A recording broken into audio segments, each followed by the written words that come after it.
Hello, everybody. Welcome to Planet FPL, the world where everything revolves around Fantasy Premier League. My name's Suj. My name is James. Email don't work, James. Email don't work this morning. No, there's a lot of things James don't work. Hasn't paid his bill for his email.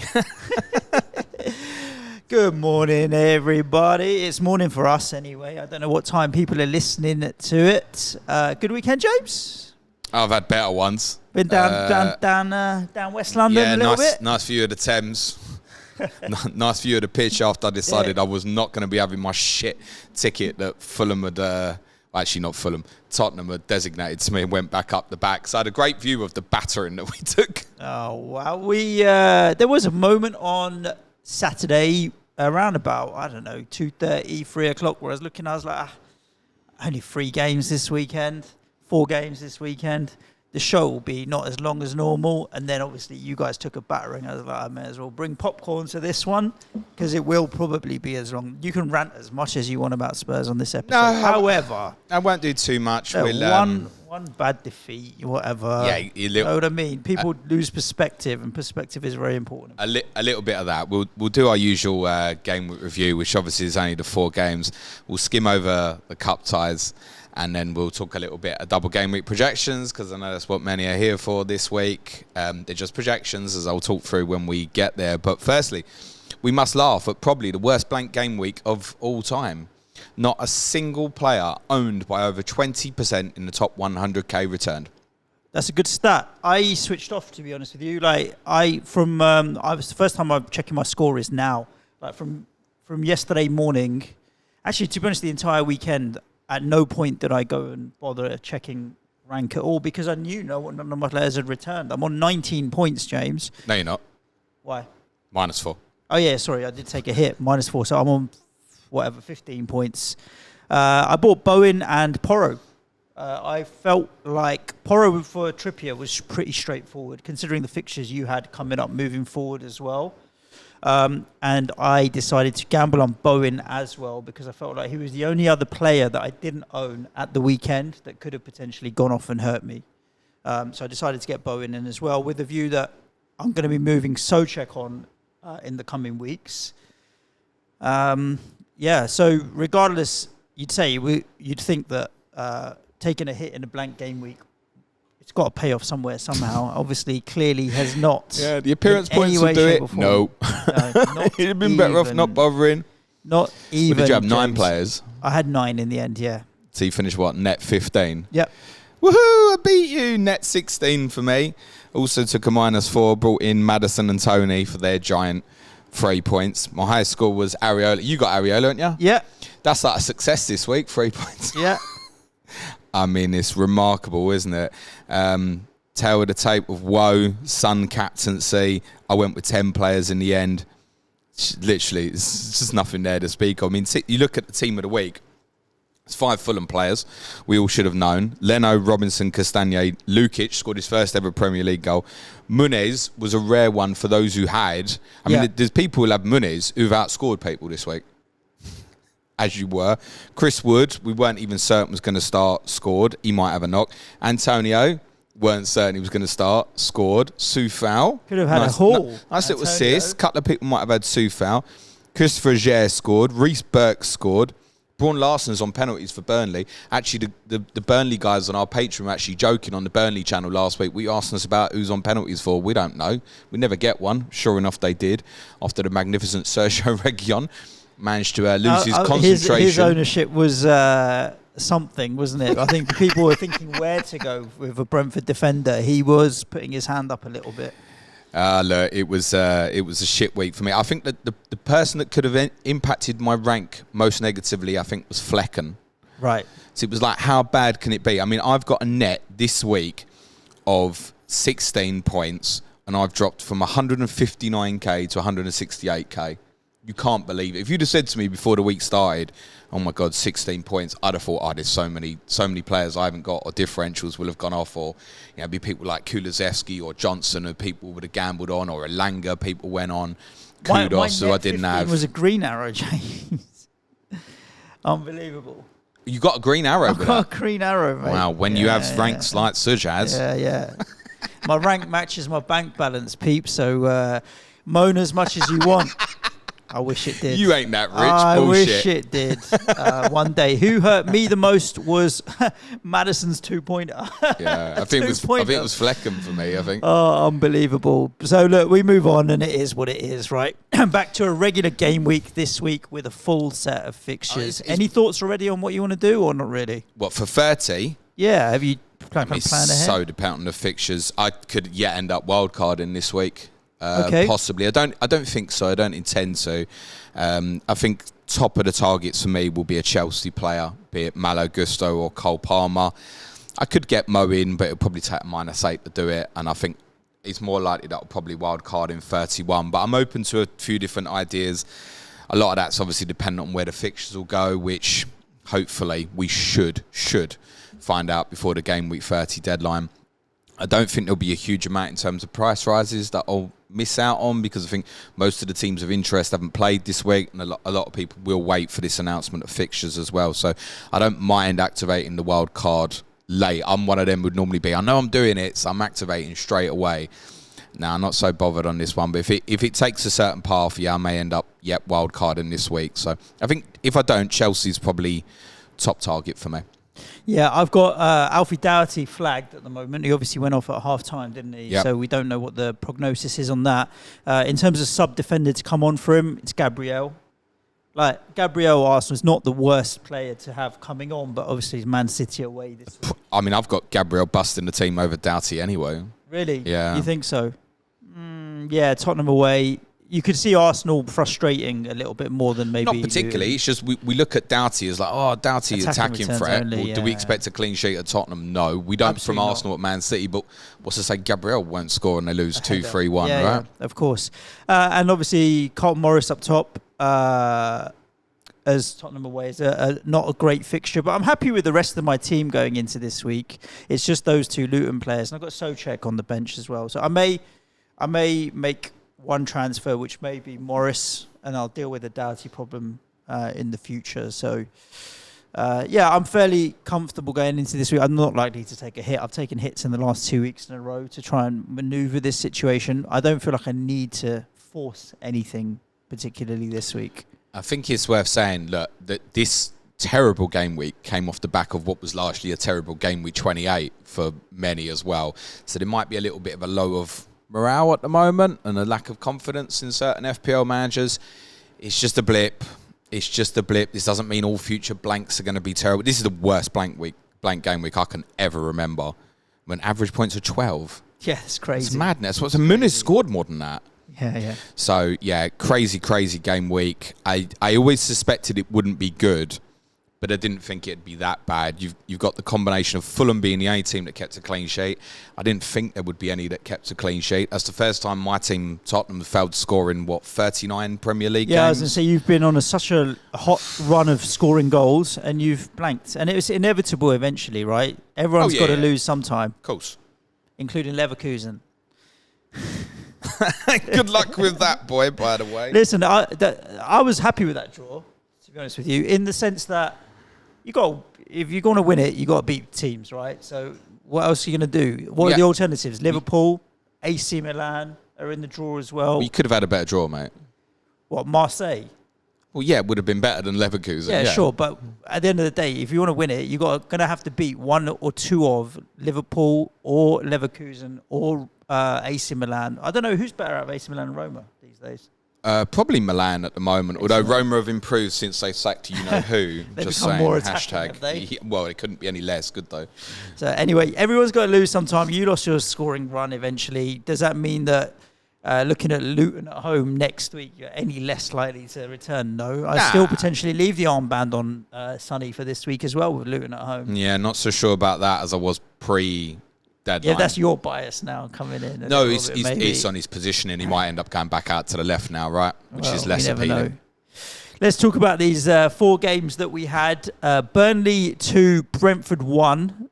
Look, Burnley capitalised, right? They had to make the most of it. If you've got opposition going down to 10 men and you're at home, you really, it's been the position that they're in, really need to capitalise on it and take the points. And they did. Whether or not it really doesn't really help their chances of survival because it's very slim anyway, but they did. Do you know what I just realised? My best returnee this week, really, for me, was Sergio Reguilon.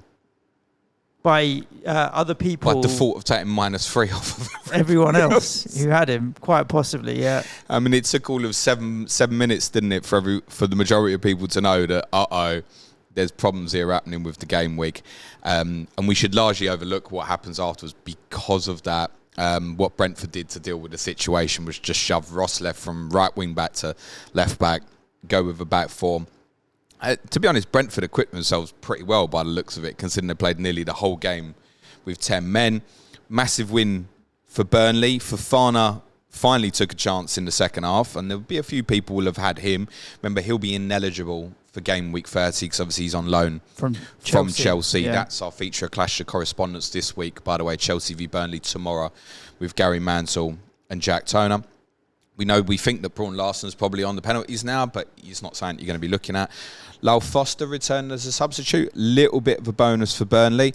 And one of the players who defensively we did talk up a little bit, did return, was Vitinho. Yeah. Who obviously got in behind Reguilon for the penalty incident, which it's unfortunate it's a red card. I feel it's harsh, but by law it's absolutely the correct decision because he doesn't make an attempt for the ball. And unfortunately with Reggie, I speak about it so much, his concentration on any sort of pass like that that's over his head or inside of him, he just loses himself on his concentration, which is problematic for a side like Brentford, which are obviously so well drilled, and they're obviously missing some key men defensively in the likes of Ben Mee and Ethan Pinnock.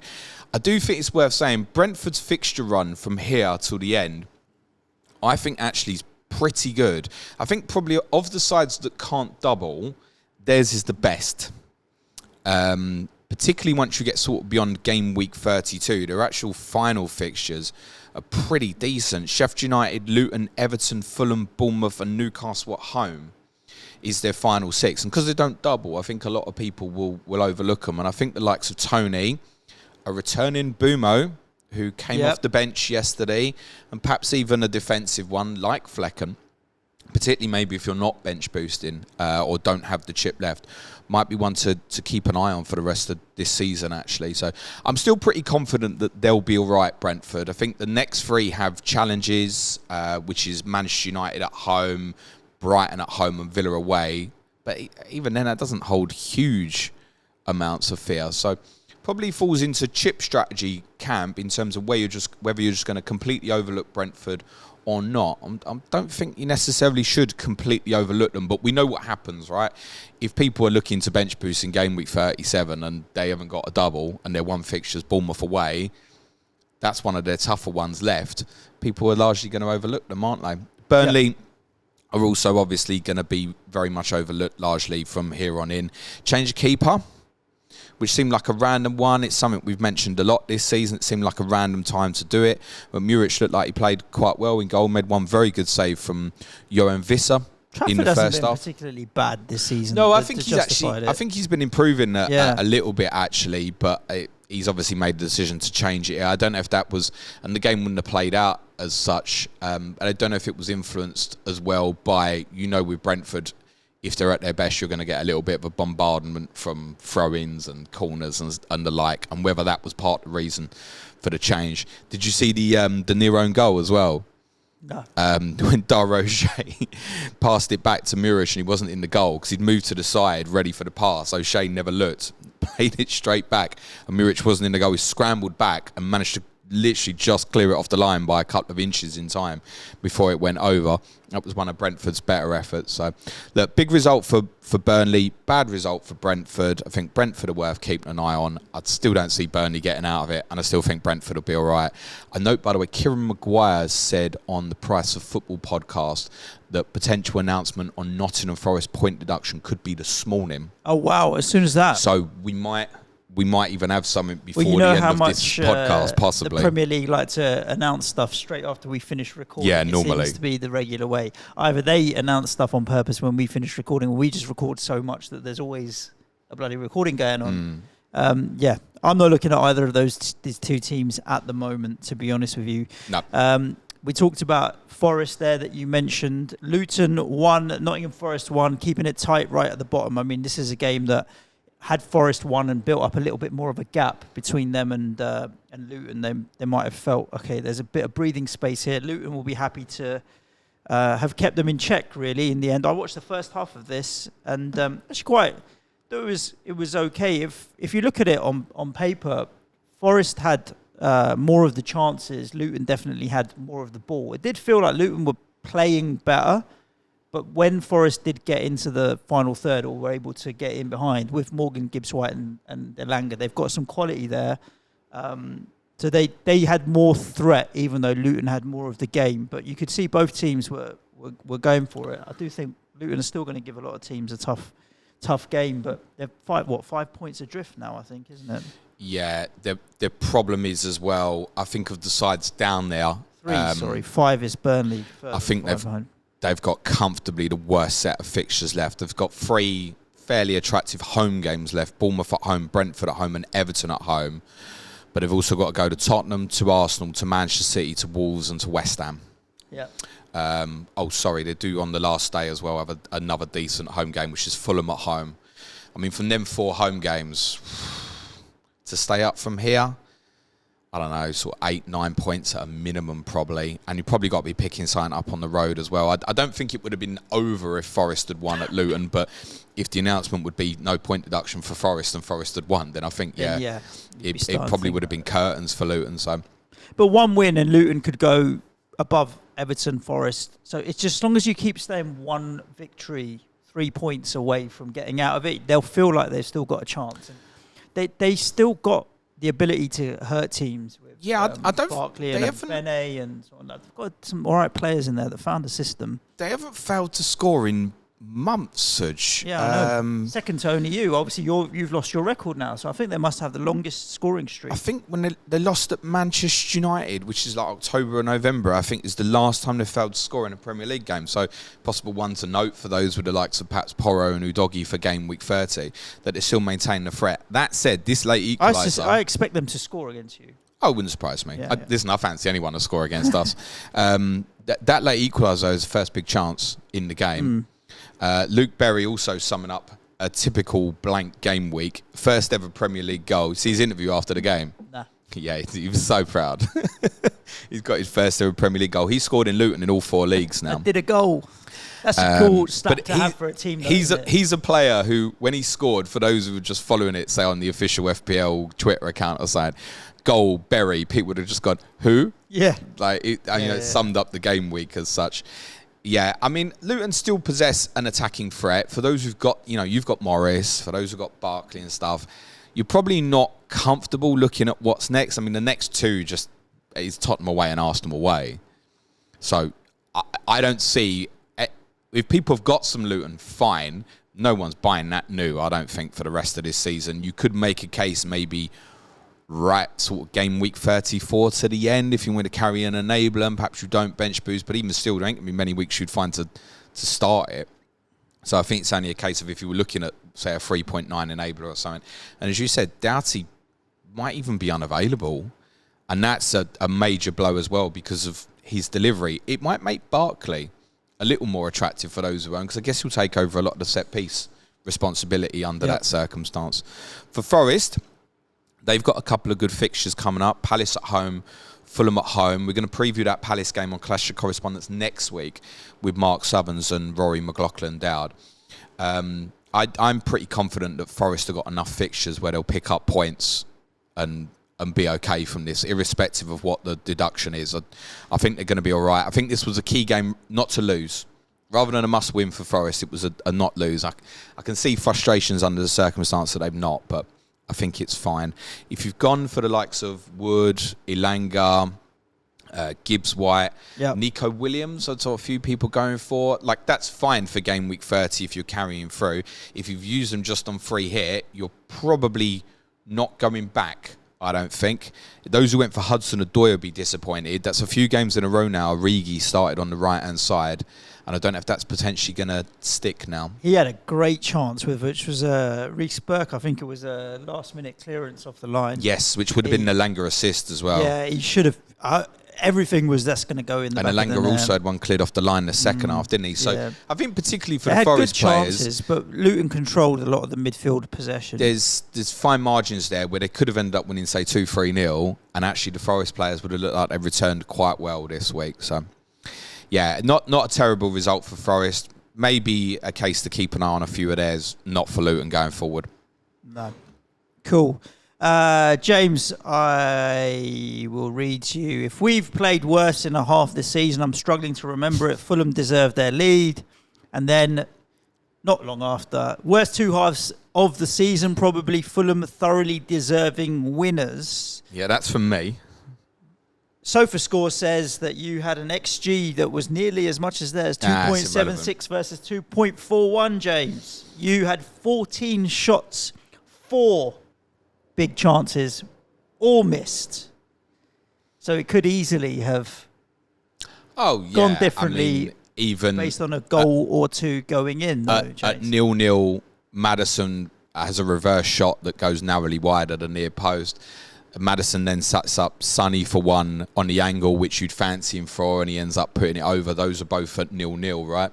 And if one of them goes in, we're potentially talking about a different result. But ignore all that, right? Fulham had other chances as well, mate. Yeah, of course. So, yeah, should we have probably scored in the game? Yeah, sure.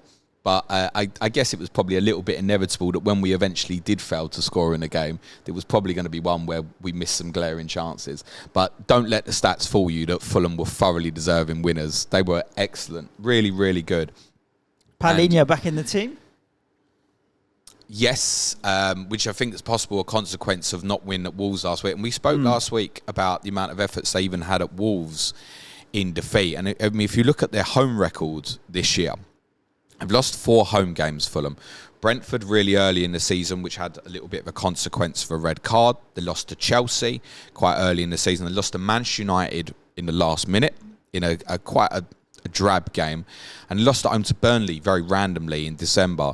But this home record also includes now obviously beating my team 3-0 after beating Brighton 3-0 in their last home game. This season, James, yeah. You lost there 5-0. Forest lost there 5-0. Arsenal lost there. In terms of home record, they've actually got the 8th best home record in the league. And were it not for the fact that their away record is 0.71 points per game, we'd be talking about them challenging for Europe here.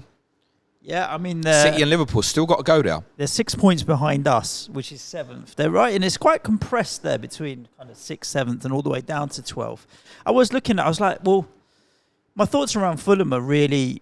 You've clearly got a squad that found a system that works. The manager knows what he wants from his players and team. They've changed it the last 4 games. So how do they... What do they do now? Like, because they want to go and challenge the pretenders, if it's the West Hams of the world and Newcastle and Brighton and what have you. Their results and their performances are showing that they have the ability now to step up. I mean, what, you're 7th, Suj, yeah? Yeah. Is that right? Yeah. 8th is probably going to be enough for Europe. Yep. They're 6 points behind you. Yeah. They're now at the bottom of that group. That's what I'm saying. We're putting them in the group with Chelsea, Newcastle, yourselves, Wolves, Brighton, rather than putting them in the group now with Bournemouth and Crystal Palace. 100%. Yeah. And they're probably one of the first teams that we thought would be on the beach as well. And they're just and if you look at the games left, as I said, Liverpool and Manchester City have still got to go to Craven Cottage. But the rest of the fixtures are all winnable. 2 away games coming up, Sheffield United and Nottingham Forest. Newcastle at home, trip to West Ham, Palace at home, Brentford away, Luton away. And yet, we're all going to do exactly what we've done in the build-up to Gameweek 29. Overlook them. And for those, that's not everyone. Obviously, there'll be people on Leno's, perhaps a few on Anthony Robinson. And my wife is, for those who watch the Deadline stream, my wife is really unhappy with the spelling of his first name, but not quite as unhappy as she was benching him on her free hit. Oh. She decided she didn't like his first name, so put him 3rd sub. Is what it is. And obviously... Well, Mrs. L will be on the show. She will be on Patreon anyway. Week. So if there's ever anything that's worth signing up your money to our Patreon, it's when Mrs. L comes on the show. She'll be the end of me one day. Muniz owners are obviously delighted. That's the big winner this week. Anybody who had Muniz has won. I don't know anybody would have had Muniz this week and got a red arrow. Surely that's impossible. Yeah. And he does continue to offer great value. at his price. He's 4.6 still. His form is such that surely he just stays in this team at the moment. It's worth saying, obviously, he's obviously got crunched on the third goal and gone off not long afterwards. So there's a case to say maybe he should be flagged at this minute. But Marcus Silva stressed that he'd probably be okay. Brea wasn't in the squad at all. Jimenez has just come back. I don't see why that would change. Like, if you've got Muniz and you're now going into game week 30 and looking at Sheffield United away, he's starting for you, isn't he? Yep. You're not leaving that out at the moment. You'd find a way to leave someone else out, I think. So he obviously, I think, also offers a really interesting one, perhaps for those who have used the bench boost and are looking at a wild card now, where you can go in as your 8th attacker and you can pick and choose when to play him. Their game week 37 fixture, by the way, is Manchester City at home. So it is, for those who want a bench boost, it is, well, I don't want to look at that because your mate, the Flyer, mate, unbelievable. How is he still going? He's skits. He is. And he keeps putting me off. Muniz is definitely one that people can look at, but you wouldn't want to look at that on bench boost. So I think Fulham are the sort of team, a little bit like Brentford, where if you've used your bench boost, someone like me, maybe they offer an opportunity where we should look at them, whereas those who are aiming for a bench boost will probably overlook them. And obviously, following Liverpool's defeat yesterday, they obviously can't double now as well. But there's a few there. What always impresses me with Fulham when I enjoy watching them is I think the fullbacks, when they play well, are outstanding. I've spoken about Robinson a lot in seriousness, that sometimes I watch him and I think, you have the potential to be a real top-level player. And then the next time I always watch him, I think, no, I've got that wrong. He was outstanding. And Timothy Castagna at right-back was really good. The 2 centre-backs and the goalkeeper were really solid. They are better for having Paulinho back in the team. There's no doubt about that. And I think the selection of Willian over Harry Wilson was, this didn't dawn to me till someone asked about Harry Wilson on my deadline stream, actually. And I talked myself into thinking that William might play. And I said, what you got to think is with the wide players against Tottenham, there's so much off-the-ball work you have to do. A more experienced player like William will be more useful for Fulham rather than Harry Wilson, who's a really good technical player, but William's got far more experience, doesn't he?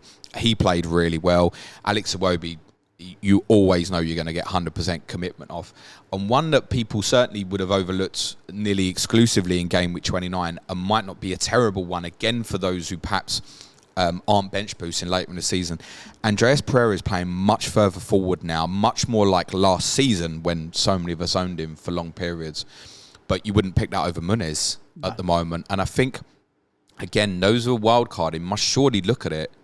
We completely overlooked them heading for this blank because on paper they had the toughest fixture in the blank.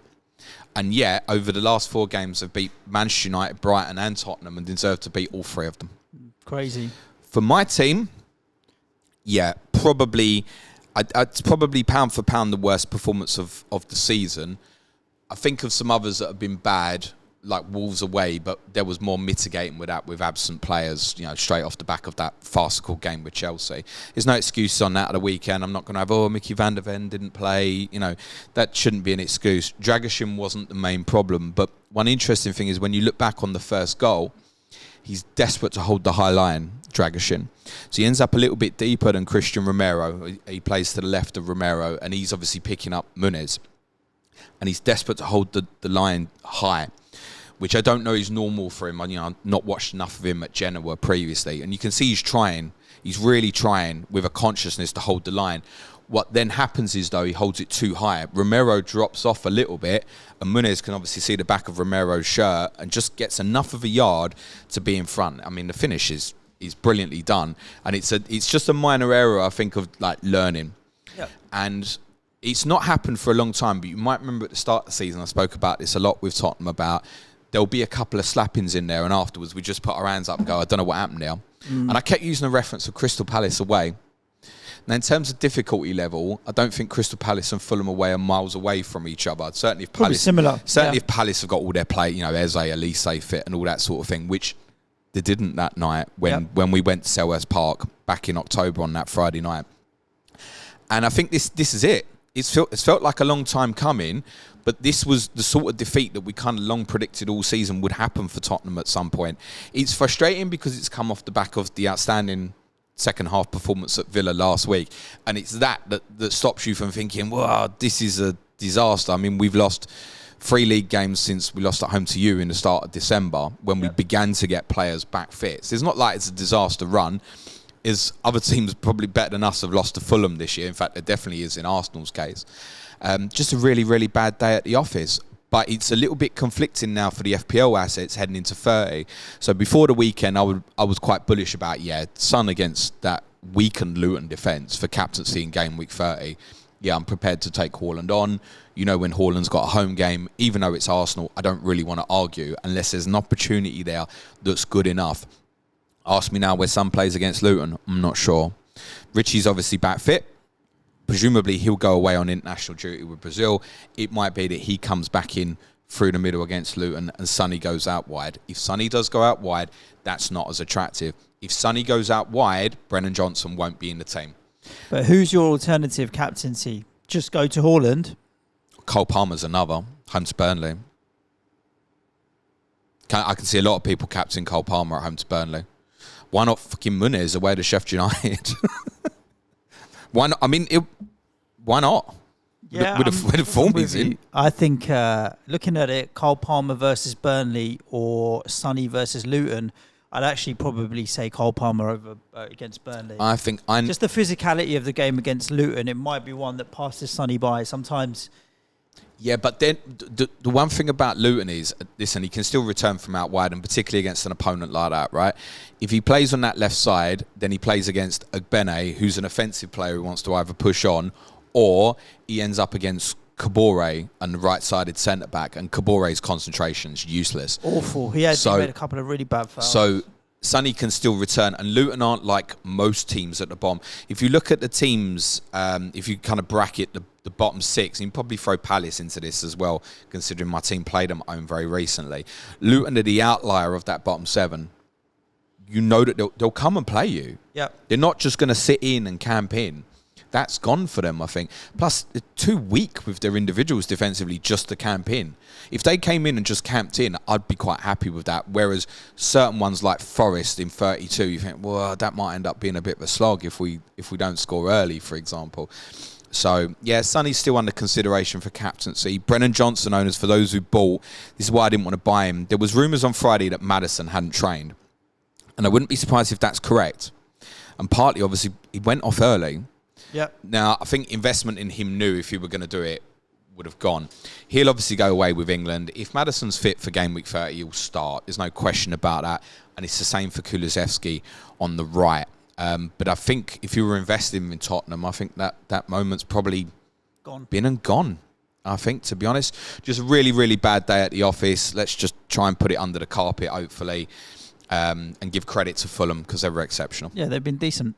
Let's move on to Sunday then, James. Claret and Blue versus Claret and Blue, although Villa played in white 1-1 in the end. Watch the game? West Ham and Villa. I did. Off you go then. I did. Obviously, with Villa losing John McGinn, they brought on the debutant in Morgan Rogers. I don't think he's played a Premier League game for them. He certainly played. I don't know if he started. I don't think it's his first start. And it was John Duran's first start this season as well. And very much, I was interested to see how they would line up. It was very much like a 4-4-2 in that Duran was right up top alongside Ollie Watkins. And Rodgers did okay, you know. I mean, he's still finding his feet. He's a young kid, right, at the end of the day. Yeah. But there's a lot of similarities in like Ramsey and what have you. And you can see that there's a talent there. He definitely didn't shirk any challenges. And it's a man's game. He equipped himself really well. But you could tell that they just missed that little bit of experience in the middle of the field with Tielemans and Luiz. Like, they needed one more in there to kind of give them any sort of control, because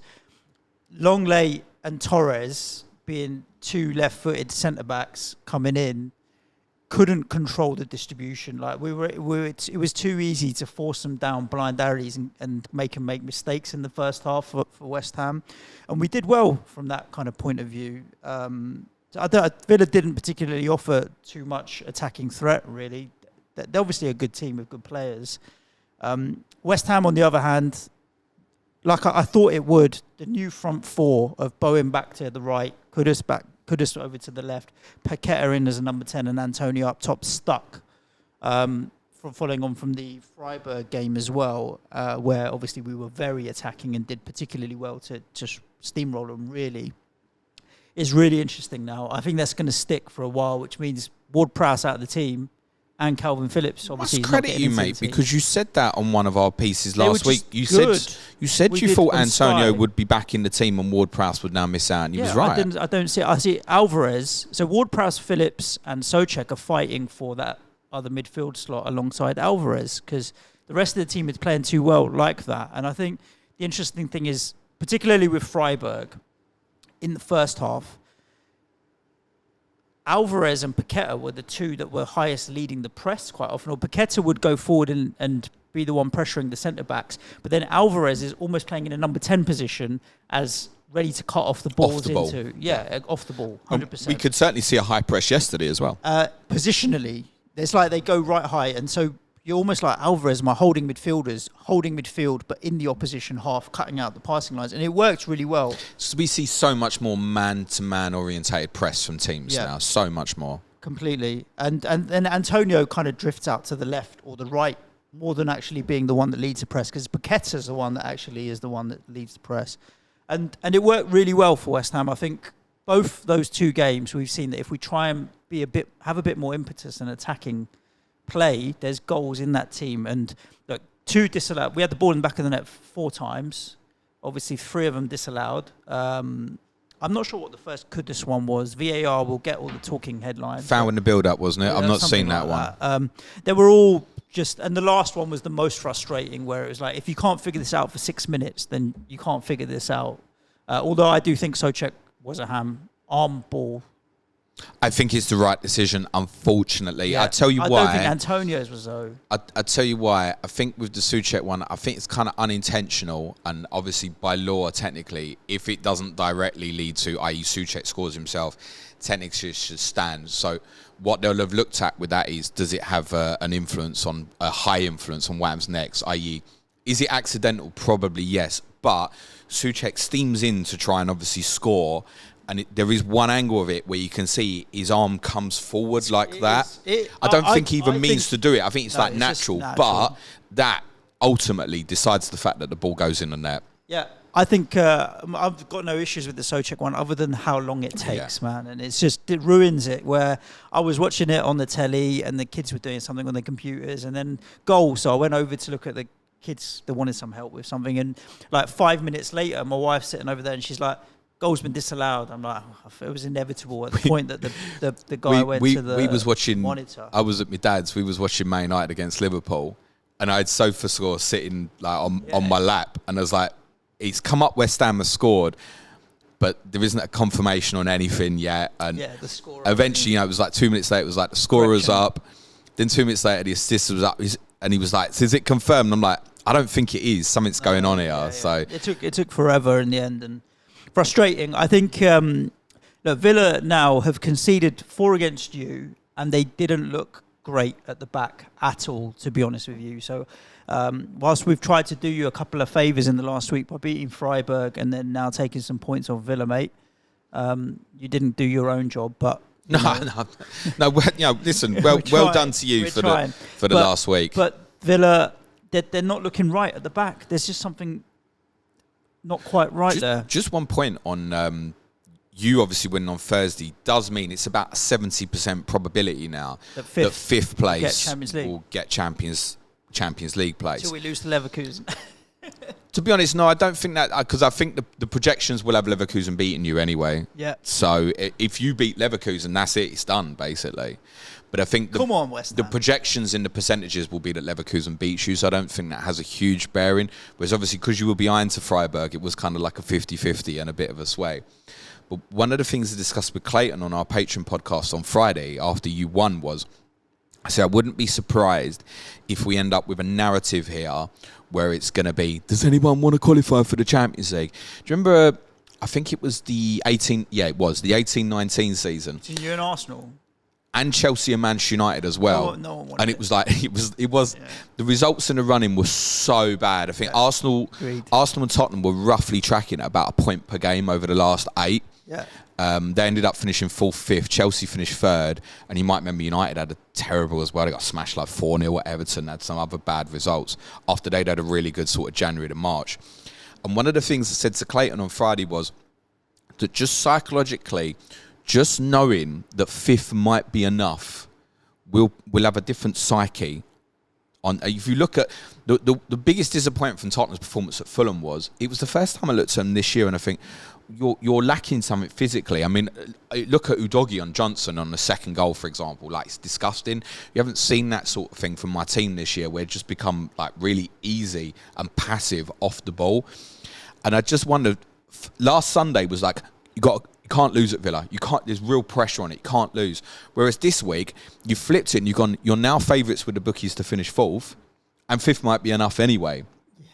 It's psychological. It does, 100% It's has psychological. And I wouldn't be surprised if with that narrative playing out now, that Tottenham and Villa's results suffer a little bit. It might even be that Manchester United's do as well, because rather than thinking, well, if it's 4th, we've got to put our foot down and win every game, they'll be going, oh, Villa and Tottenham ain't that consistent anyway, so, we can afford to lose that one, but if we win that one, we might catch it. And obviously they've gone through to the semis now of the FA Cup, so yes. that's another opportunity to win a trophy.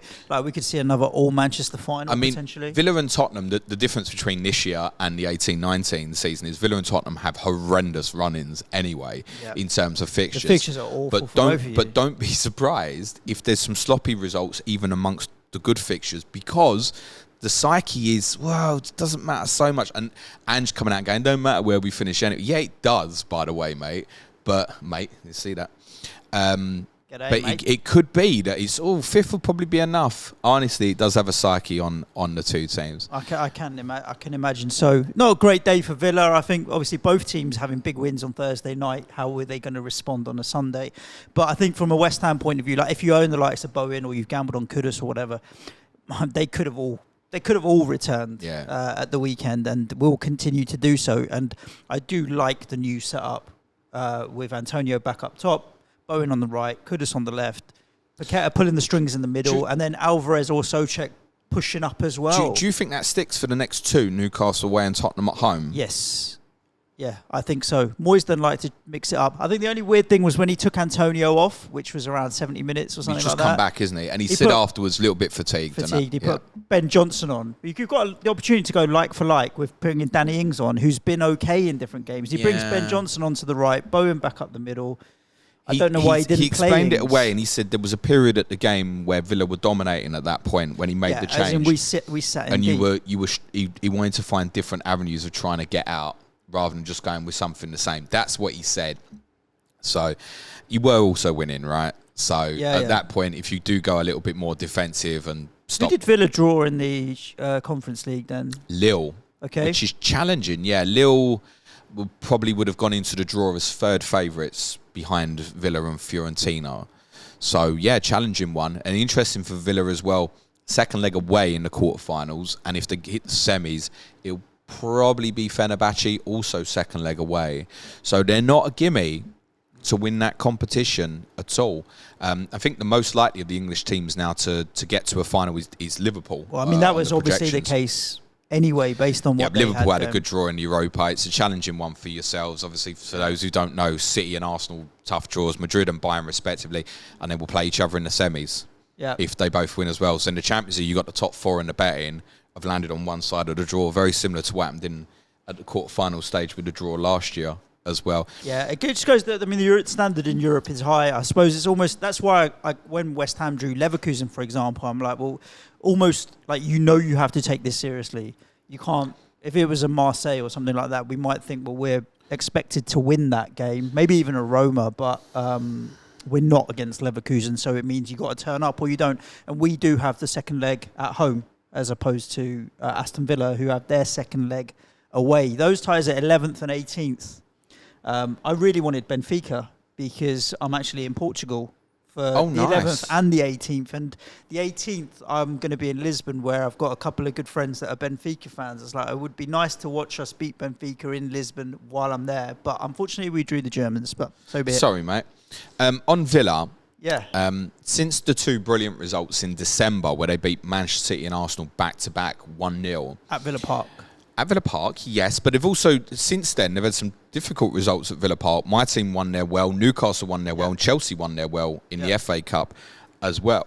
In the 12 games since, only one clean sheet, and that was the big win at Sheffield United when they won 5-0. And I think they've been hampered by obviously changing quite a lot defensively, and also the injuries, obviously, to be fair as well. Injuries to Pau Torres hasn't helped. Ezri Konsa missed a little bit of a period. In this particular game, he's played Konsa at right back, Longley as right-sided centre-back, which looks like it's built up into a back three in possession, and dropping Bailey to wing back and pushing Moreno up on the left-hand side. That didn't work so much. They were clearly better when Diaby came on. But for those with defensive assets, and there'll be plenty that do, I don't think there's much big expectation. Of the next 5, there's 3 good home games. Wolves, Brentford and Bournemouth, and I suspect they'll probably be definitive to where Villa finish, actually. Take 9 points from those 3 home games. I think they'll probably take 4th from here. But there's not a huge trust in them to do so at the moment, with others like obviously Ramsey missing, McGinn suspended, Kamara. I think the tougher the games get, the more the absence of Kamara will show as well. The big talking point from the weekend was Ollie Watkins did make it, but like everybody else in this blank game week, it just didn't really matter. Nah, it didn't indeed. Good. Cool, that's a wrap of the games, James. I know the listeners are so keen on these BGWs and these DGWs. I've got the questions that we've had in on Twitter up in front of me as well, and guess what? They're dominated by chips and DGWs and BGWs. When will we know? When will we know? When will we know? Indeed. So, look, obviously now we're into the stage where people are really pulling out the chips because we're down to just a few game weeks left. And we have some sort of clarity now with Manchester City beating Newcastle, Man United beating Liverpool.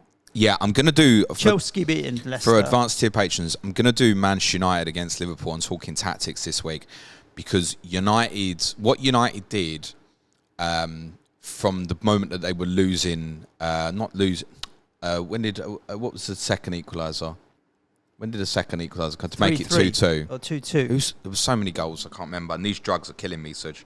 Who got the second equaliser? Anthony got the second equaliser. I can confirm that the drugs James mentions are legal drugs. They are, painkillers. And I don't advise anyone takes them unless they have to. Go on. So when I say shit wrong here, please correct me. What are they? Which ones? I can't remember. You want to try some? Codeine sulfate, something or other. Shall we?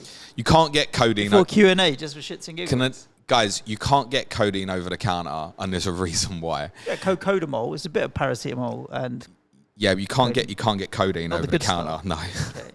Anyway, it's for prescription for back pain for those who don't normally listen to us, by the way. Yeah. Or they use it for people when they want to come off heroin. Let me finish, because I'll keep forgetting. Codeine's what they use when people are coming off heroin as well, James.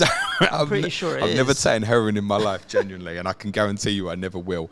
The point before Anthony equalised, United threw kitchen sink in terms of their setup. Yeah. And then they stuck with it afterwards, and it absolutely shouldn't have worked. It should not have worked, and it did, and credit to them. You know, often we say they made it feel like a cup tie. Yeah, Manchester United did. Credit to them. And I'm going to have a look at that on Talking Tactics this week as well. Credit to Coventry as well, obviously, by making the FA Cup semi-final. And it's those 2 games that have specifically thrown out the projections from prior to the weekend. Coventry winning at Wolves and Manchester United beating Liverpool were the 2 not expected results. Manchester City winning and Chelsea winning doesn't affect too much. If you haven't seen, by the way, Axel Disasai's own goal. I've seen it. Cracker. And there must be a magnificent montage existing somewhere of Raheem Sterling's balls up in those fixtures yesterday as well. But congratulations to Chelsea on winning that fixture yesterday. Although I will be asking Gary Mantle for Clash of Correspondence tomorrow what he made of the Chelsea fans singing, "You don't know what you're doing," during yesterday's game. That was aimed at Maurizio Pochettino. Was Amad Diallo's second yellow for taking his shirt off?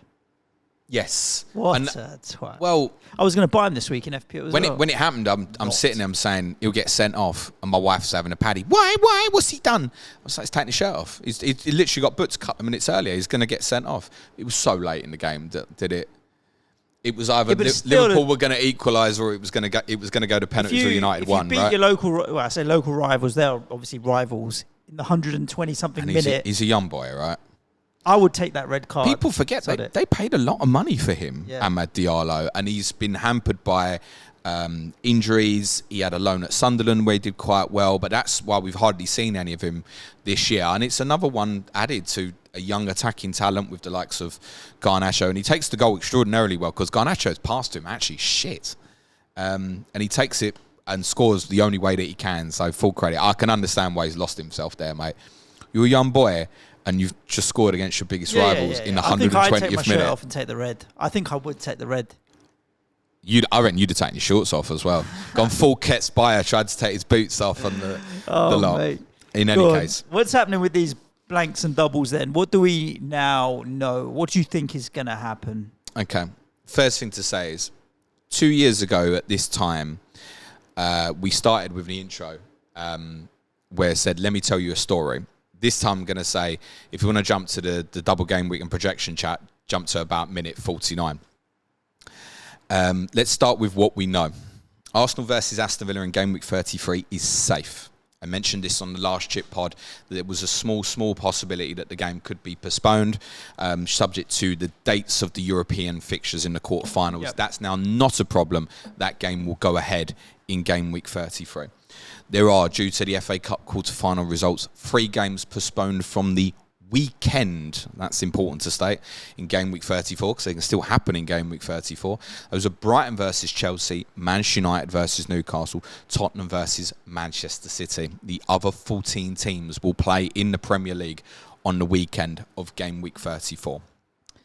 Only 3 fixtures is quite low to have postponed, but also big teams in there. Like there's going to be City coverage. The maximum you could have postponed from the weekend is 4, right? Yeah, that's the maximum. True. If Leicester had won, we'd have only had 2. Right. Okay. Simple questions. Let's answer these. So, who can't have a double game week for the remainder of the season? There's a very easy way to remember this. The simple answer is everyone who played in game week 29, except for Tottenham. Okay. That's it. Those are the teams that can't have another double game week. So 7 of the teams who played at the weekend, except for Tottenham. Can anyone still have a blank?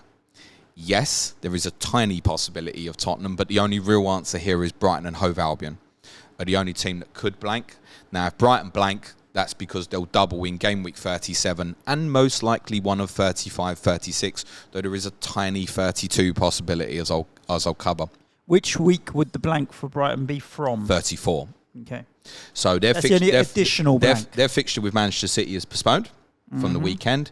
If they don't have the fixture with Manchester City or Chelsea arranged for that particular midweek, then they will blank. Right. Simple as that. They're the only ones. As I said, it's a tiny possibility of Tottenham, but when I talk about Brighton, Chelsea and where it will go, you'll see it's only probably likely to be Brighton who can blank. Are there any teams guaranteed to double in 37? Yes. There are 4, and that's highly likely to be 5. Manchester City, Manchester United, Chelsea and Newcastle are now guaranteed to double in game week 37, and it's almost a certainty that Tottenham will as well. There are 7 teams who can now double in game week 34. Those teams are Liverpool, Arsenal, Wolves, Bournemouth, Everton, Crystal Palace and Sheffield United. In theory, it could be all of them. We could have all 7 teams double in game week 34. That is a possibility. It could also be none of them.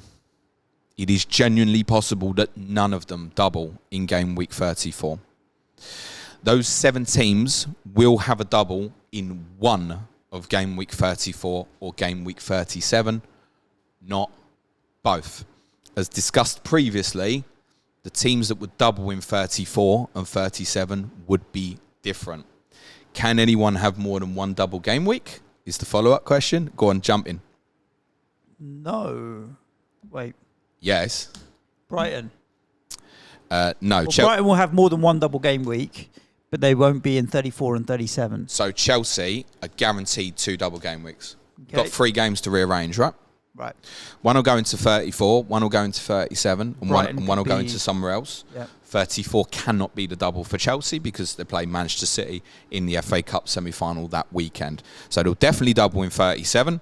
and they'll have a double will be in another game week, an odd one Okay, as a right. So standalone. it's not 34 and 37, it's 37 plus another. Brighton can also... No one's 34 and 37. Chelsea... no, can't be. Yeah. So it'll be a single game week if they have a fixture in 34. So no one will double in 34 and 37. Oh, nice. This is what I said when we did the first chip pod, and we looked back and we said we'll probably want 3 different teams for 29, 34, 37. Now, if you end up with 0 teams doubling in 34, it's not going to matter. You didn't need that third team. If you end up with 7 doublers, you're going to have wanted 3 different teams, 29, 34, and 37. Brighton can also have 2 double game weeks, but for that to happen, as said, it needs to be a blank in game week 34. So when will Brighton v Chelsea go? In my opinion, game week 35 is marginally more likely than game week 36. And the reason for that, as discussed on the last chip pod, is we know the situation now of Chelsea's rearranged games and what's required. There is no need, I think, to be in a position where Brighton and Chelsea will have 2 games in hand for too long. I think just go into game week 35. And it will likely end up on a different night to whenever Manchester City or Arsenal play in the Champions League. If it's going to be not viable because of other TV selections on the weekend before or afterwards, then I can see that moving to game week 36 instead. There is a tiny possibility of game week 32. That week is open. Game week 33 is not open because Chelsea and Everton play each other on the Monday night in that game week. I don't think they'll make Chelsea play Monday, Thursday, then Sunday in the Cup semi-final, then Wednesday with an extra fixture. Yeah, I don't think they'll do that. So 33 is nearly impossible. 32, There is a small possibility. It is more likely to be 35, 36. What I can definitely say is, if it was going to be 32, you will definitely know that before game week 30 comes around. Of course. Definitely. Yeah. There's no way it'd get left later than that. So the big one is what decides if a game now goes in game week 34 or game week 37. There's been lots of, it's dependent on the Everton-Liverpool game. The reality here is what decides here is television. And the key point, as also tweeted by Ian Parrin at Planet Sky this morning, that's Planet Sky with an I rather than a Planet FPL-E. Plan It. Sky, who for me is a must follow on the Bird app. His sentiment is as similar as mine. The key decision here is what game week Arsenal versus Chelsea specifically goes into. From there, the pack of cards fall into place. We cannot know right now which week it will go into, but I will hypothesize behind my own thinking. The projections. Now, firstly, for those who didn't listen to the chip pod a few weeks ago, I went through a bit of an explainer on that podcast why I believe currently Everton versus Liverpool will be played on Wednesday, May the 15th in game week 37. I received a tip-off from a friend, not an FPL account on Twitter, telling me that plans were in place weeks ago for Everton versus Liverpool to be played on that particular evening. I cannot reveal where that source is from. That person will lose their job if that information gets made public. I checked with that individual again last night to see if anything had changed, and they said no. How is Gary Neville these days? Gary Neville is fine. Okay. I suspect Gary Neville doesn't know, by the way. How is Jamie Carragher these days? He's all right when he's not taking the piss out of Kate Abdo in public, which was a bad thing to do, Jamie. Not on, mate. They're both fine as far as I know. Not spoke to them over the weekend. Oh, okay. That's them out of being your sources? Okay. They may know because it's probably where Sky want the game. Nice. Did you enjoy a coffee with Richard Masters the other day? If I had a coffee with Richard Masters, I'd be speaking to him about concession ticket pricing. I think it's up on my agenda rather than double game week fixtures, actually. Right, we'll stop trying to find your anonymous source. No, you're not going to anyway because it doesn't exist on the Bird app. So, look, I can't ignore that tip. As explained previously and all throughout these chip pods, I think that's bonkers. I still think that's bonkers because I think to be in a position where potentially Liverpool could win the Premier League title at Goodison Park and relegate Everton in the same evening that would therefore become Everton's last ever Premier League match at Goodison Park, I think you're asking for more trouble than it's worth. But TV don't care. And what rules in this country in terms of where games often go will be TV. And from the drama perspective, you can understand why Sky, who have the rights for that fixture, are going to want it at the end. My personal opinion has always been that I could not foresee that police would give the thumbs up to it. Yep. The police would surely go, nah, we're not having it that late at the season. It's too much of a security issue. And we know that the police in the Northwest have enforced things recently. All these stupid 3:30 and 3:45 kickoffs because the police don't want to do 4:30s. So it doesn't make sense, but I also can't ignore the information. I'm sharing it in the same way that I did a couple of weeks ago. That's what I've been told. I'm an idiot if I ignore it, but it does go against my common sense that the game would go in 34. However, what's obviously changed is obviously Liverpool losing last night as well. On the logic, I would have always thought, well, you can still have the Liverpool game that's key for TV at the end. Fulham away, right? Yeah. But the Fulham game won't move now. So that's why I think Everton versus Liverpool is going to go into double game week 37. The follow-up question to that is, does this mean the three title challengers will all play in the midweek of game week 37? Because also, with Wolves losing at the weekend, Wolves and Arsenal could have gone at the end, but that also now stays on the weekend in game week 34. So if the Premier League want Arsenal to play in that final midweek and to have a headline of one plays Tuesday, one plays Wednesday, one plays Thursday, Arsenal-Chelsea will go into 37. Will the Premier League decide? I don't know. Because here's where it falls down to. Sky won't want Arsenal versus Chelsea in game week 37. TNT will. TNT have the rights for Arsenal versus Chelsea. That potentially is plumb for them being able to have it at the end. Yeah. They could potentially have, the night the title was decided, Arsenal versus Chelsea at the Emirates. Sky don't want that. Sky want the guarantee that they'll have, wherever it's decided, they'll want it. They'll do everything in their power to have the game wherever the title's decided. They will want a monopoly over that. If Sky get their way, Arsenal versus Chelsea will go into game week 34. But I also have an inkling that TNT have gained a little bit of power and leverage. I think they've become smarter. I think we saw that towards the end of last season where they picked up more Manchester City and Arsenal games in the run-in than we might have expected because they'd leveraged and positioned themselves quite well. Can I tell you who's going to win that battle between the Premier League, TNT and Sky? No. But what I do think is if the Premier League has a deciding say, they'll now put Arsenal and Chelsea at the end for the drama. They might decide that. I don't know if the ultimate decision here comes down to the Premier League or TNT and Sky because it's a rearranged game, right? If Sky say, we want to move this game from a Sunday to a Monday, as long as clubs agree, police agree, etc., that's where it goes. I don't think that's got too much to do with the Premier League. With a rearranged game like this, I'm not so sure is the ultimate answer. So, can all three teams play at the end? The answer is possibly. It's up to how much say have TNT got, which week Arsenal-Chelsea goes into. That is the key fixture. And there are plenty of guys out there who are projecting fixtures as well who absolutely disagree with the fact that I'm going to project this for game week 37. And what you've got to remember is if that goes in 34, the house of cards fall where so many things flip. For example, if Arsenal versus Chelsea goes into 37, by consequence, Chelsea versus Tottenham must go into 34. By consequence, Tottenham against Manchester City must go into 37. By consequence, Brighton versus Manchester City must go into 34. Those four fixtures could swap completely around. I don't have huge confidence in my projections. And I think it's important to say that when I do my projections, I'm not bouncing ideas off people because I enjoy the strategy of trying to work this out myself. It might be that others think and they're coming together and sharing ideas, and that's why many others are projecting 34. But let me tell you, this is a coin flip. It's a coin flip. So if you're there now, I said this a few weeks ago where people are like, this is what I'd free hit in game week 34 with treble Manchester United and treble Newcastle. And I said then, don't bother doing that because all you need is one of them two sides to win on FA Cup quarter-final weekend and it's going to look completely different. What we can say is it will go one way or the other. And one of the beauties of FPL Team, where you can look at my projections, is you can move those fixtures yourself. Yep. So you can move Arsenal-Chelsea, which I've got in 37, and Tottenham-Man City in 37, to 34.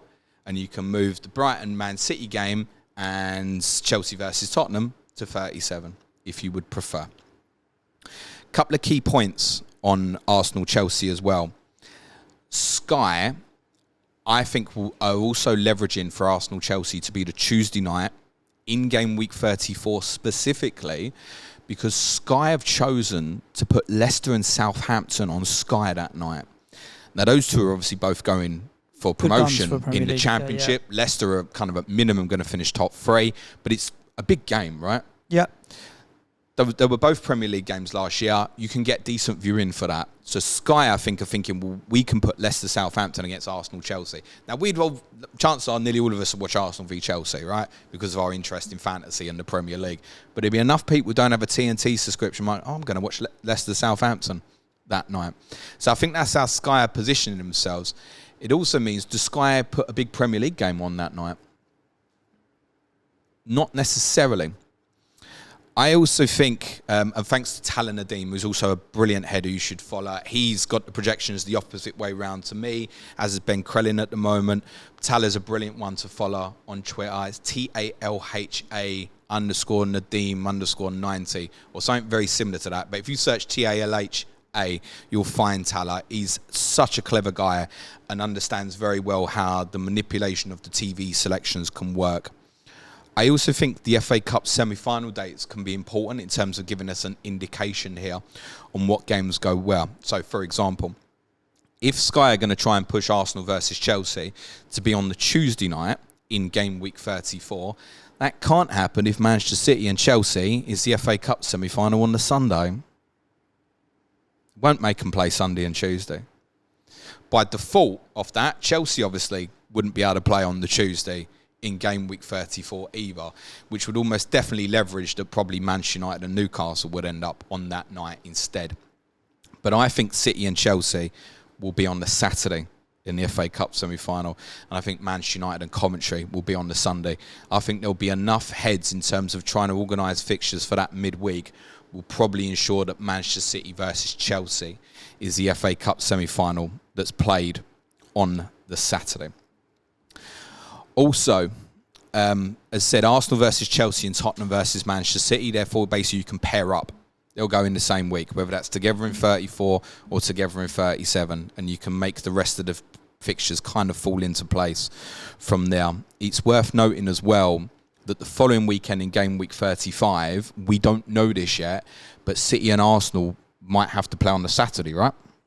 Because if they're playing the Champions League semi-final on the Tuesday afterwards, and we don't know what night that will be yet, whether it's Tuesday, Wednesday, then obviously Saturday. Arsenal and City will have to play the Saturday before. Or Friday? Very unlikely. Very unlikely, because City have got to play in that midweek. Right. So would they make City play Saturday, Tuesday, Friday? They can. Their fixtures away to Nottingham Forest. I don't think Tottenham v Arsenal will be a Friday night, though. No, agreed. That's almost definitely going to be the Saturday, which then not only obviously rules out Manchester City from playing on the Thursday, but also rule out Tottenham. That's why I think that the most likely as well is that if there's a Thursday night game, and I can't guarantee there would be, in game week 34 would be Manchester United against Newcastle. So the game week 37 projection for me currently is that they'll go for this big title deciding ending, most likely with Arsenal v Chelsea, I think, on the Tuesday, Everton v Liverpool on the Wednesday, and Tottenham versus Manchester City on the Thursday. It'll be a hell of a week, though. That's a wicked week of football. For drama, and if it matters, from a marketing point of view. If it matters, but also it's likely to at this stage. Even if it doesn't with those three fixtures, Chelsea might still be going for Europe. Everton might still be fighting relegation, and Tottenham might still be going for a Champions League place. So even all six of those teams could definitively have something to play for. And there's switches in fixtures where it can. Chelsea and Tottenham could be a decider for a European place. Brighton could play Man City instead and might still be challenging for European competition. Manchester United and Newcastle might end up being a decider for some form of European place that could definitely go in its place instead. And I think Sky will want Manchester United versus Newcastle in 37. But I think because of TV picks, it will probably go in the opposite week to whatever Arsenal and Chelsea goes into. So back game week 34, to get 3 nights of worthwhile midweek games, essentially Man City versus Chelsea in the Cup semi-final really needs to go on the Saturday. If so, I think we could have something like Chelsea versus Tottenham on the Tuesday, Brighton versus Manchester City on the Wednesday, plus one more. And from the remaining fixtures, as I've mentioned a couple of times, Manchester United versus Newcastle. I think on the Thursday night, United and Newcastle interestingly play Burnley and Sheffield United at home respectively in game week 35. Can those games be moved to the Sunday and perhaps one to the Monday night? Yes. I'm actually currently projecting that Manchester United and Burnley might be a Monday night game in game week 35. What about Wolves versus Bournemouth? What does that mean? Oh, actually, I've jumped one there, haven't I? Sorry. So if Manchester United Newcastle's 34, obviously the other United Newcastle games have to go in the opposite week. So that would put United against Sheffield United in 37 and Crystal Palace versus Newcastle in 37. Again, you can flip. The Manchester United Newcastle game obviously flips with the other two fixtures, right? Yep. They aren't obviously all going to be in game week 34. What about the Wolves versus Bournemouth fixture? So no other fixture now interferes with it since Wolves lost at the weekend, because obviously there was the influence of Wolves would have had a fixture with Arsenal to rearrange. Wolves versus Bournemouth is not impacted now by anything else. It can be in game week 34 or 37. I have gone with the earlier date on my projections. Not any other game week. You don't think it's likely that they would put it as a standalone in any other game week? I can't see why. Yeah, I agree with you. It's why put a game up against European competition when you don't have to. UEFA hate it. Yeah. UEFA know that there are certain circumstances where that has to happen. If you even reflect on Bournemouth Luton going into game week 28, an English team didn't play in the Champions League on that evening. And there will obviously be, there's guaranteed in game week 35 and 36, there's guaranteed, in fact, in 32, 33, because City and Arsenal were the same night. On all those European nights, there is guaranteed to be a night where an English team doesn't play in the Champions League. But if it can be avoided, UEFA will be saying to the Premier League, if the Premier League say, we want to put Wolves versus Bournemouth in game week 33, UEFA's going to say to the Premier League, what are you doing that for when you don't need to? Yeah. So Wolves versus Bournemouth will go into 34 or 37. I've gone with the earlier date. It's simple as that. The rest where we end up with more games in 37 is because of the TV picks for 34, 37.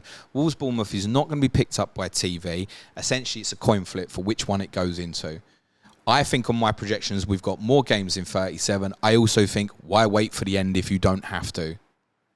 Particularly when we've got a Monarch who was trending this morning, right? Play the game earlier if you can. I think game week 34 is the more likely for Wolves Bournemouth. Game week 34 could have 0, 2, 3, 5, or even 7 doublers. On my projection currently, I've only got Wolves and Bournemouth doubling. If the Arsenal-Chelsea game goes into game week 34 rather than my projected game week 37, game week 34 is suddenly going to look great. It might be that it's all 7.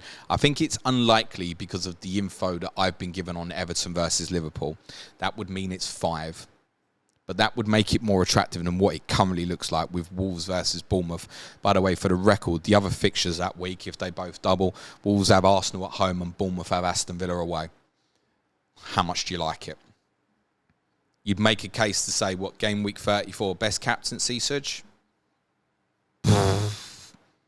Haaland, because he's the best Haaland captaincy away to Brighton, if that's how it lands. in most weeks. We're Default, go to Haaland. We're going to go Solanke again, or we're going to hope that Hwang's fit. Pedro Neto, we think's probably ruled out for the end of the season. Probably own Mikel Antonio by then, so go on, Mikey. Who knows, James? Salah at Fulham. I suppose for people like me that like to play the cards as they're dealt rather than overly worry about them, the actual underlying question that most people want to know is, when will we know? Yeah. We've obviously got 2 weeks now of international break, so we should hear something around by the end of this international break before game week 30. You'd hope for 34 at least. Yeah, I think I can only repeat what I said on the Chip pod a couple of weeks ago. I think we should know what game week 34 looks like before game week 30. And if we know what 34 looks like, then we can 37 looks like. Essentially, the order of the dates might be a little bit different and stuff like that, but we can make a very, very good guess at it, I think. The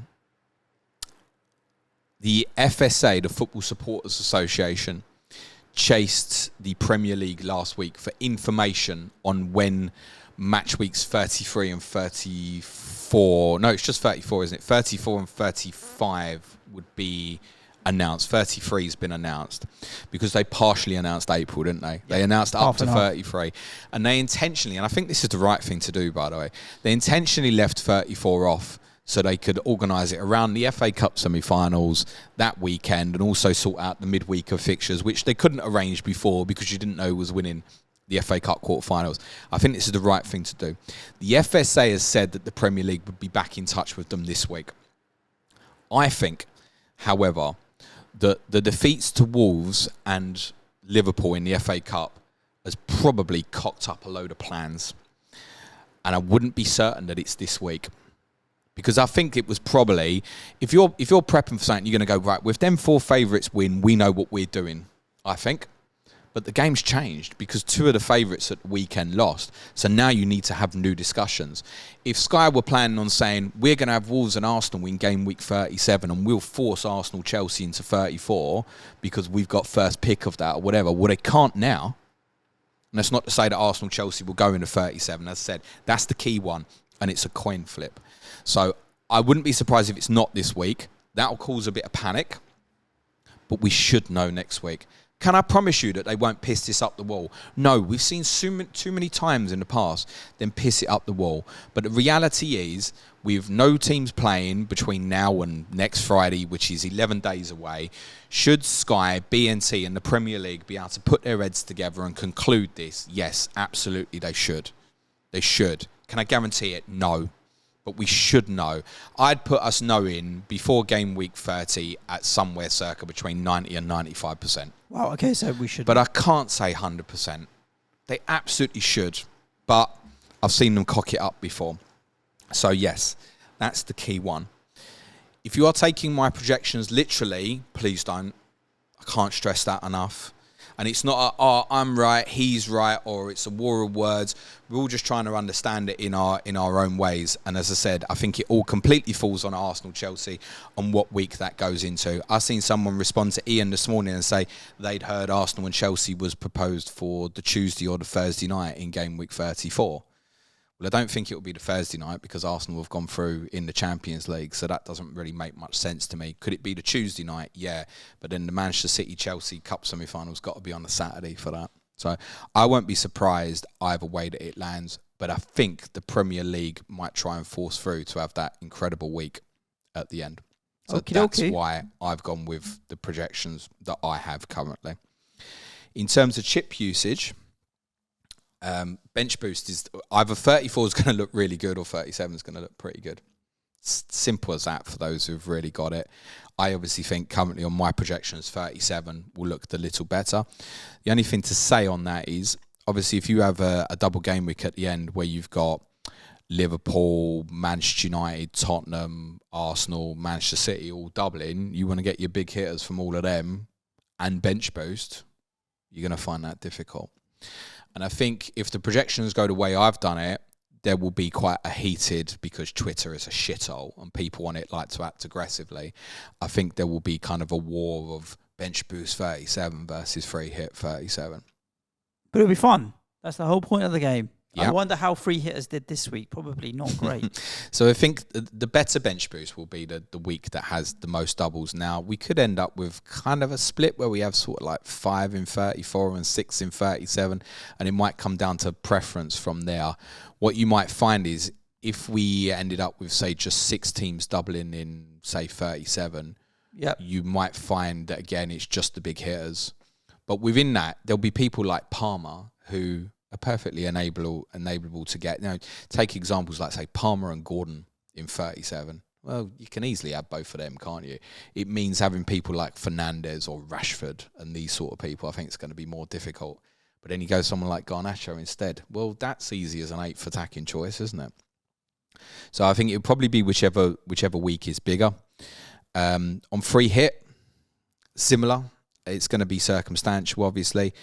To give you a couple of alternative options to 34 and 37, I'll throw 3 out there, which are single game weeks, although one probably won't be. Game week 31 is something I might have my eye on. City host Villa, Arsenal host Luton, Liverpool host Sheffield United, and Newcastle host Everton. steam into those 4 teams potentially if you can't get anywhere near them. Perhaps if you're looking to wildcard a little bit later or have already wildcard and are really short of those teams, because I think those teams have quite challenging game week 32 fixtures. For example, Liverpool go to Manchester United again, Arsenal play Aston Villa. In that case, a little more difficult. City go to Crystal Palace in 32. 31 will look scary, I think, if you don't have a lot of City, Arsenal, Liverpool, and perhaps a bit of Newcastle. But it's also worth saying it's midweek fixtures. Yep. Rotation. Every chance of rotation. I think particularly looking at perhaps Arsenal at home to Luton, you could see quite a bit of rotation in that. And Liverpool now play Sheffield United 3 days before going to Old Trafford again. Game week 35, I think, could be a quite interesting one. I already mentioned United host Burnley and Newcastle host Sheffield United. You've got City at Forest, and you've also got Wolves against Luton. That means if you were to free hit in that week, you can avoid the North London derby. You also might want to skip, say, Liverpool going to West Ham. Might be challenging as well. But there's different teams in 35, like United and Newcastle, that you can attack. I think if United and Newcastle would have doubled in 34 and then those fixtures were afterwards in 35, we spoke about before about, well, you ain't going to want a wild card in 35 if you're bench boosting 36 and dead end in 34, because you're going to have quite a bit of Manchester United and Newcastle, and they've got Burnley and Sheffield United respectively. Now we know that Manchester United and Newcastle obviously don't double in 34. That might add to the appeal of a free hit 35. Free hit 38 obviously as well. You want to punt some random stuff at the end. No doubt there'll be some rotation. You'll know who's got what to play for and the like. Triple captaincy potentially looks rough. I mean, I asked you about who would you captain in game week 34 under the circumstance that just Wolves and Bournemouth doubled, and considering their other opponents would be Arsenal and Aston Villa respectively. You might even say Ollie Watkins home to Bournemouth as a single. Maybe. Haaland at Brighton midweek fixture, but I don't like that because it's after the FA Cup semi-final. Liverpool at Fulham is now the weekend. Mo, look at Fulham's home record. Arsenal at Wolves. Does that massively appeal? 34 captaincy could be a crapshoot, despite it being a double game week, actually. There's likely to be a few in 37. We know either way that obviously Tottenham and Manchester City will double in those weeks now, so, and Manchester United. So the likes of Haaland, Son, Højlund. Some will land better than others. For example, Manchester United could have Arsenal at home and Newcastle at home, but if you put the second fixture in there, Sheffield United at home, then that looks better. Similarly for Heung-Min Son, it could be Burnley at home and Manchester City at home. Burnley at home and Chelsea away maybe looks a little bit better. Questionable. Tottenham always do bad at Chelsea though. For Haaland, Fulham away and Tottenham away or Brighton away is probably on paper the best one left, but you need them to have something to play for, i.e. the title, and you probably want him going for the golden boot as well. This is too much though now. Like, I've had to stop listening to you. Yeah, I get it. I don't really care. No, but plenty of people do, mate. But then they're spending too much time worrying about something that they don't know is exactly in their control. And I think this is a great time to take a break from planning like what you're doing when you don't know the fixtures yet. I don't mean to sound critical, because people listen to the pod and they like FPL, and I get it. But I mean, surely if you're overthinking it to this extent to worry about 34 and 37, when all you've said is, I don't know. Let's be honest, right? You explained where it could go and couldn't go and could go and couldn't go. But off the back of the explanation, I am no wiser to knowing when the fixtures are going to be. Reason people want to know as such is there'll be people sitting there with all their chips left, right? Wildcard, bench boost, free at triple captain. Yeah, but they still don't know where the fixtures are going to be. So they still don't know when the right time to use the chips are. I think for those with triple captaincy left, Cole Palmer with wherever that Brighton-Chelsea fixture goes. But if it's 35, it's Villa away and Brighton away. Like, how excited are you by that? Yeah, you've got to use it sometime. I mean, people are asking whether or not there's a single game week would be a better use of the triple captain. And I think it's just... Maybe 38. It's like triple cap. If you said to me, of all my chips left, I've got free hit, bench boost, wild card left. I've used my triple captain. Triple captain, just use it in a single game week is like never going to be an issue. The other two I'd like to use in a double, and I can use in a double because I've got the wild card. The only choice is which way round. So, and until you know which fixture it is, I think the best ones of the single will probably be game week 38. Imagine scenarios of, say, Son or Richarlison away to Sheffield United. That you know who has to play for what, right? The issue with using it in another game week is maybe with rotation being at the end of the season with so many fixtures. Using a free hit or triple captaincy in game week 38, I think it's about to get more popular. I mean, again, right? Say the thing is, the reason I think it's important to talk about is we could sit and say, right, maybe Haaland's double in 37 is probably the best left for triple captaincy. But it'd be people going, well, I'm using my bench boost then, or I'm using my free hit then. I get it. So you are looking for alternatives. One might be Haaland at home to West Ham in 38. If City, even if Haaland's just going, that's if they need to. Even if Haaland's going for the golden boot. So you're talking about an individual now, aren't you? Right? Remember Harry Kane? Tottenham couldn't win the title anymore in the 16-17 season, and he scored. I mean, he get 8 goals in his last 3 games, right? Because he went mental. Yeah, I think. Don't overthink this. And by all means, have a play around and move the fixtures in FPL team if you want to. But I think this is a really good time to take a break from the plan and know that most likely, as said, sort of 90 to 95%, we should know one way or the other next week, and then the real planning can begin. For example, in terms of me and when I'm using my chips, I don't know. I haven't got the bench boost yet left, but for me to definitively say to you now, I'm going to free hit in 34 or 37 when I can't conclusively say which way round the fixtures will go. I don't know. As said, I told a story 2 years ago about where I thought the fixtures would fall, and they all fell into the exact place except for one fixture. That was because randomly Sky decided they wanted Burnley Southampton on a Thursday night, and I still can't explain why that decision was made. It doesn't fall like that this time. And there's too many other factors like TNT and Sky probably rowing over the Tuesday night slot in game week 37 to know conclusively. What I can say is that Arsenal versus Chelsea will define near enough all of this. And that is an argument between TNT, Sky and the Premier League that I'm not going to be a part of. Sadly for them, maybe it would have gotten done a bit quicker. James, do you want to tell everybody what they've got to look forward to for the rest of the week? Bumper. Clash of Correspondence tomorrow is Chelsea versus Burnley with Gary Mantle and Jack Toner.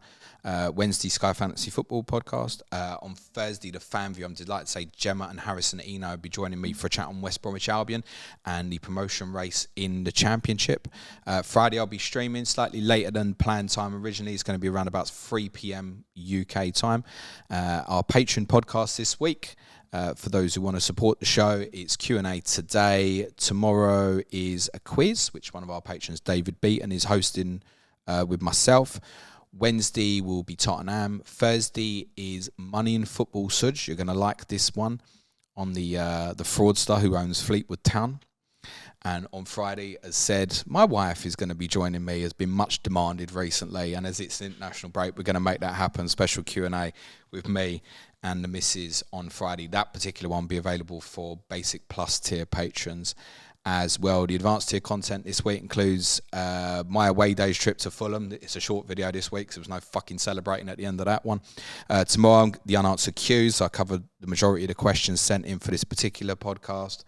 I've got Talking Tactics on United Liverpool later in the week, Chip Talk on a Game Week 30 wildcard, and we've got Nico's Corner on Wednesday as well. If you want to support the show, it's www.patreon.com/planetfpl. Do it because you want to support the show or because you want the additional content. Yeah, not only the additional content, we have a Slack community that you can come and join. I'm my planner. Of. Which is very handy at this time. Yeah, exactly. The Excel spreadsheet that James produces. You can chat to patrons that support a lot of the teams if you've got a specific team-based question. Not only that, FPL team, you get the premium version of included where you can save your transfers and what have you, whereas otherwise you have to redo it every single time. That's included as part of our Patreon as well. We cover that with Pete, who is also one of our patrons. So make sure you check out FPL.team. It's a really good tool to have and a great partnership that we have with him as well. James, we've covered off everything that you have on, like the majority of the questions. I bet there's a lot of question of when. Yeah, it's just stuff that we kind of can't answer. Other than that, there are a few other comedy questions, like Tom Med, who's our Brentford correspondent, would like you to take Sergio Reguilón back to Tottenham. A few weeks ago, he was saying, I want to take him. I'm like, could you? A few people asking a few other questions. Someone who enjoys listening to the show, they said, but asked, would you rather Arsenal won the league and you keep your Spurs season ticket, or Arsenal didn't win the league, but you gave up your season ticket for a year, folks, love what you have. Don't hate what others don't have. Yeah, I couldn't not go. Yeah, love what you have, which is Spurs. Don't hate on what other people have. Let them have what they have, but just look after your own goal. Yeah, at the same time, Always. though, F the coefficient, get Arsenal out of that Champions League at the same time. Right? Listeners, thank you so much for tuning into this week's episode. I hope your points were not as abysmal as ours, but let's be honest, they likely were. Who cares? Keep it moving. Stay safe. Look after yourselves. Ciao for now. Thanks, everyone. Play it your way. Please be nice to each other. Cue music, please, man-child.